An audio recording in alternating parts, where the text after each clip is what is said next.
அவரை கட்டுண்டவர்களை விடுதலையாக்கினீர்.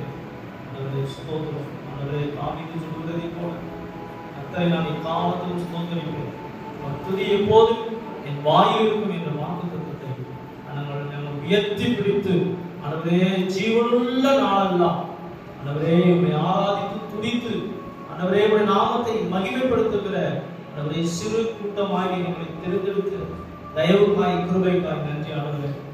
வந்திருந்த ஒவ்வொருவரையும் குடும்பத்தாரையும் ஆண்டவரே சோதனம் ஆண்டவரே யாரெல்லாம் எங்களுக்காக ஜெபித்துக் கொள்ளுங்கள் என்று சொன்னார்களோ ஒவ்வொருவரையும் இந்த நாளில் இந்த வேளையிலே நினைவு கூறும்படிக்காய் ஜெபி எல்லாரையும் பரிபூர்ண கரம் பரிசுத்த கரம் வல்லமையுள்ள கரம் அவரை பராக்கிரமம் செய்கிற கரம் யுத்தம் செய்கிற கரம் ஆசீர்வதித்து பலப்படுத்தி பாதுகாக்க வேண்டும். எல்லா துதியும் கனவு மகிமையாக உண்மைக்கு சொல்லுகிறோம். ஆண்டவராகிய இயேசு கிறிஸ்துவின் நாமத்தில்